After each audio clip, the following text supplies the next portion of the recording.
kalaame boole la daal lépp benn la waaw dem. mu lay dimbali ci beneen waaw ci beneen kàddu gi waaw dafa demoon kalaame ji boole ji ne ko bu si jógulee dana taal dëkk bi ndax nii bon peut-être on va revenir un tout petit peu sur justement sa sortie dem def tournée fële ca Touba Birahim dina si dellu si waat certainement ci journal bi wante yow amaana peut-être aussi mën nga si dellu si waat un tout petit peu sur ses propos. waaw foog naa fu jamono ji toll quand même. Sénégal nekk ci gudd gu bët setagul ndax jafe-jafe yi nga xam ne ñu ngi koy nemmeeku jëm ci wàllum politique am na solo je crois képp koo xam te ne kii nuñ koy tuddee bëgg nga jàmm nga jéem a xool ban porox ndoll wala ban fan nga mën a jaar pour jàmm jooju sax ci Sénégal ndax nag jàmm ci la lépp xaj. Donc Bougane Gueye Dany en tant que acteur de la scène politique en tant que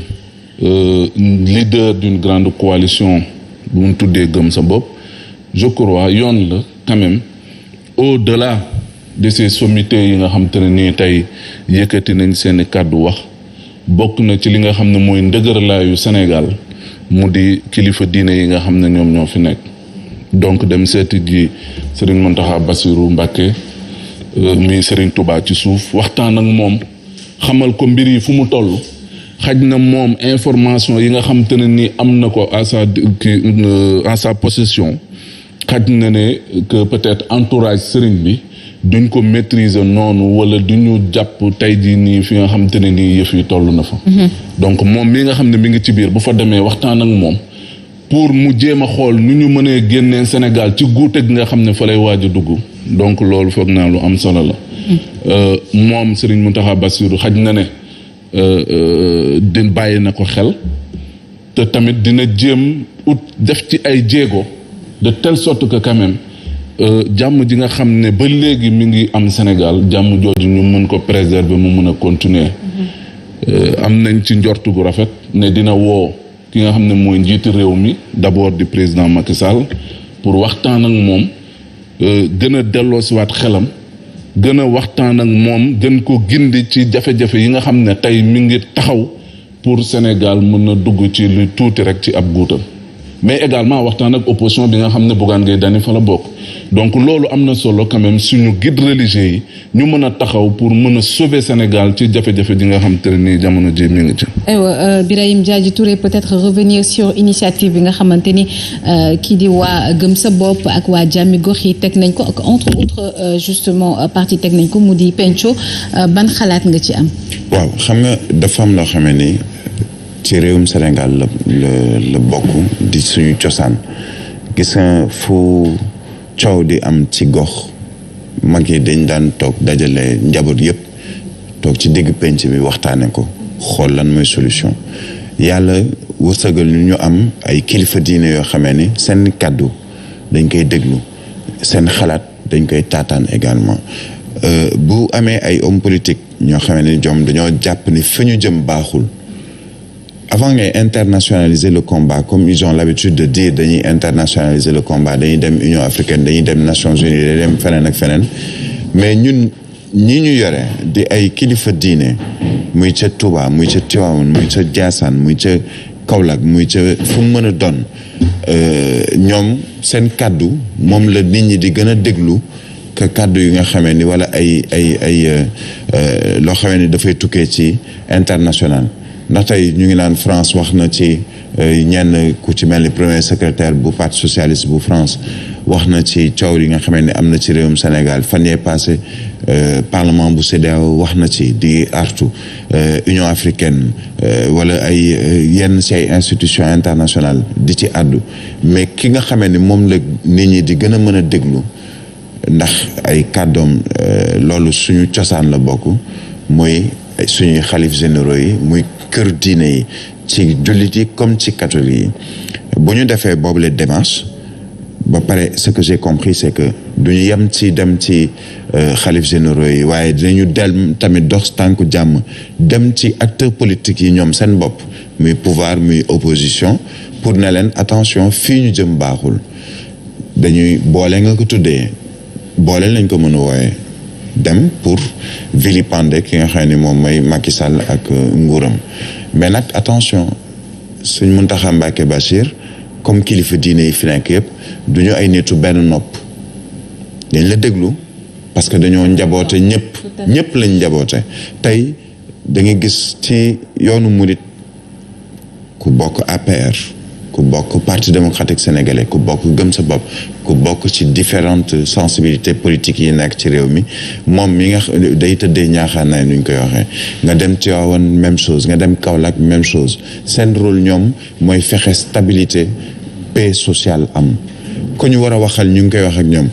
am na loo xamee ni ci mbirum diplomatie la lañ ko mën a woowee parce que sëñ Mountakha Mbacké Bachir buy woo Macky Sall duñ ko bind ci journaux yi ne ni xalif bi woo na président Macky Sall ne ko nangam ak nangam ci sa njaboot réew mi nii la demee dama bëgg nga def nangam ak nangam ña ngi ciy dox de kilifa diine yi doo leen gis wala nga dégg leen mais la ñu war a dox ñu ngi koy dox léegi nag il faut avoir confiance en l'intelligence sénégalaise mais aussi au génie sénégalais quelle que soit la situation dañ ci génn mais gis nañ situation yi raw Abdoulaye Wade Abdou Diouf mais c'était mortal combat bi ñuy wax mortal combat boobu la woon foofu moo nekkoon ci ay jamono looloo nekkoon mortal combat et il n'empêche que quel que soit le nombre de personnes victimes de ce mortal combat on a vu à plusieurs reprises Maître Abdoulaye Wade entrer dans le gouvernement du président Abdou Diouf on a vu après 2000 Maître Abdoulaye Wade prier ñoo xamee ni démb c'était des adversaires ci biir ay gouvernement am ça veut dire que Sénégal jàmm moo fi mën a am quelles que soient nag les velléités des uns et des autres pour mettre le feu aux poudres quel que soit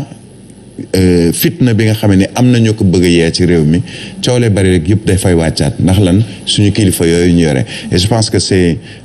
important ñoom la démarche de Bougane Gueye Dany et Fadel Barro et que ça ne s'arrête pas en si bon chemin comme ni ñu ko annoncé nañu dem vers les partis politiques de l'opposition bi ñu bokk nañ dem vers le pouvoir waxtaan ak ñoom xool nan la ñuy génnee situation bi CUDIS il l'avait démarré ils sont en train de le poursuivre nañ leen ci jàppale te askan wi tamit xam ne jàmm moo mën a am ci réew mi. Merci beaucoup Birahim Diadji Touré ak Mamadou Fofana 7h moo jot passé de 46 minutes ba tey comme xam ngeen ko yéen a ngi sur Sen TV ak Zik FM di suivre seen bloc d'information de la matinale ba tey dañuy poursuivre actualité bi ak revue des titres yi ànd ceeg Mame Mbaye Ndiaye Lébu Sassoumane. waaw Lébu waaw Lébu. nee naa ay Lébu lañu. laakoon faakoon ñaakoon mooy sunu bàkk. mais nuyu bu baax na képp ku nga xam ne yaa ngi ñuy teewlu jamono ji waxtu bi bu jotee ñu jox leen yéene kaay xëy fësal sama mbokki moo li également ma leen di nuyu ndax ñu ngi biir géej door ko nag Yacine ndax yéene kaay groupe des médias tribune dafa ñëw ci la nga xam ne moo nekk sama ginnaaw nii gis ngeen délégation bi Bougane Gueye Dany tàllal ay loxoom ci kanamu xalif bi sëñ Mountakha waaye it délégation waa plateforme Penco ndax temps yi ñoom Penco la ñu wooteel ñu pàccoo wooteel ñu séddatle bukki ñoom nee nañu Penco la ñu woote te nag wax fa dëgg ne yaxaal nañu ko jëfe goo gis nañu ko waxtaanee moo si jiitu te nañu ko waxtaanee mooy nañu Penco réew mi alors yéen kaay bi nag ñëw na ci nee na nag si daje moomee nga xam ne waa plateforme Penco dem nañu seeti suñu kilifa diine yi sàkku na moom Bougane Gueye Dany si Serigne Mountakha Mbacké mu wax ak ki nga xam ne mooy président Macky Sall ndax nag xamal ne moom Bougane Gueye Dany nee na président Macky Sall mi kuy wër yeekatu fitna kuy wër tyran kuy wër defantekat kuy wër koo xam ne nii ngénte bu mu fekk soppi ko dëj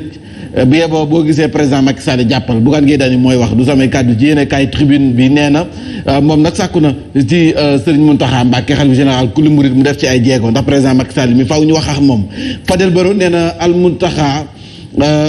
wax fa dëgg neex yàlla nangu na benn na ci ñu délégation bi nga xam ne moom la ñu def ak démarche waa Penco nag moo di lépp lu nu mën ci def rek nañu ko waxtaanee kon nag moom Fadel Barro gis na ne kon xalif bi ànd na ci doxalinu Penco gii waaye nag jàpp na ne kon président Macky Sall erreur bu mu def moo di si doxalinu réew mi ngir ak jàmm daal di am ngir nag manifestation yooyee ñu xool nañu koy doxalee mu sàkku ci l'armée bi ñu def ci ay jéego loolu erreur gënu kaa màgg ndax nag l'armée bi wax fa dëgg neex yàlla guerre la ñu koy doyee te réew mi tollooguñu foofu moom loolu la jàpp moom Fadel Barro. alors ñu gis ne kon moom dañu jàpp ne kon réew bi fu mu toll nii daal kaw la gën a jige kon nag sagar mu ngay xeeñ ñoom nee nañ dépassé nañu xeeñ sagar di tàkk na jëppeet kon nag faw ñu fay ko looloo tax ñoom waa penco ñu daal di taxaw ngir def si ay jéego penco réew mi ngir ak waxtaan daal di am ba tey ci yéenekaay yi groupe des médias Tribune dafa ñëw ci Déthié Fall Mame Diarra Fam Ahmed Aïdara ñoom nag xam ngeen ne dañ leen tegoon loxo ci manifestation yi mujj yi ñoom nag mujj nañ leen a bàyyi ni ki démb kon nag dañuy fanaani seen i kër ñu jàppee également ci yéenekaay bi coalition républicaine sàmm sunu réew ñoom nee na ak lu mu manti doon ak opposition wala politiciens seen doxalin bu mu manti doon manifestation bu ñu manti woote nañu bàyyi xel bu baax ne réew mi ay élèves daf fay am te dañu toll ci période examen bu ñu yàqal élèves yooyu seen examen kon nag bu ñu ko perturber loolu sax ñëw na ci Vox Populi ndax ànd sàmm jikko yi nee nañu nag fii réew mi toll nii kaw daal mu ngay xeeñ fii réew mi toll kon nag nañu def seen kéem kàttan ngir nag violence gi fitna gi ñu daal di koy teg sa suuf Déthié Fall Ahmed Aïdara bàyyi nañu leen naam waaye am na yet waa ngi seen bopp ba tey tiim na leen donc yet bi tiim na leen ndax bu ñu waxee sursis mu ne ku nekk ak li ñu gàll sa ndodd ku nekk ak li ñu teg sa ndodd muy Ahmed Aïdara ak Déthié Fall Mame Diarra Fam dañu ko bàyyi waaye juróom-benni weer sursis maanaam ci diir 6 mois yi boo defaatee lu ñu xeetoo mënees nañu la jàpp loolu moom mooy sursis alors Déthié Fall 100 000 El Hadj Ahmed Aïdara 50 000 di ak amende bu nga xam ne teg nañu ko seen ndond 83 yi si des nag dañ leen bàyyi ne defu leen dara loolu la Vox Populi dikk ñu jàll ci le vrai journal dafa ñëw nee na coow li yëpp renvoi procès yëpp amul fu mu mujj fu dul fii donc mënoon nañ fa njëkke maanaam bàyyi leen ñu dem ku ci mel Mame Diarra Fam Déthié Fall kon nag mënoon nañ leen bàyyi ñu dem rek wàllu màngaan gi nag ci réewu Afrique dañoo gis nag lajjite daf ca am donc jafe-jafe yi bari na waaye màngaan yi nga xam ne ñooy sénégalais yi di dem biti réew gis nañ jafe-jafe yi ñu fay dund metti na lool kon nag wax fa dëgg neex yàlla dañoo gis nag lajjite daf ca am coalition républicaine sàmm sunu réew nee nañu na non à la perturbation des examens pour ces manifestants ay élèves dañ fi nekk tollu ci classe examen tey jii bu ñu wootee manifestation ku ci ñu si bëri dañuy téye seen i doom te neen wax nañ dëgg bu fekkee mbeddam ña ngay nekk si biti di defante ñoom ak force de l'ordre yeex yooyu kon élèves yi du ñu mën a def ji seen i examen moo tax waa coalition républicaine sàmm sunu réew ne nag nañu def seen kéem kàttan ñoom politiciens yi nañ déroulé seen programme waaye bu ñu fàtte ne réew mi ay élèves a ngi fi te dañu toll ci période examen nañ leen bàyyi xel bu baax Ahmed Aïdara ak ay ñoñam mujj nañu leen a bàyyi ñu delluwaat seen i kër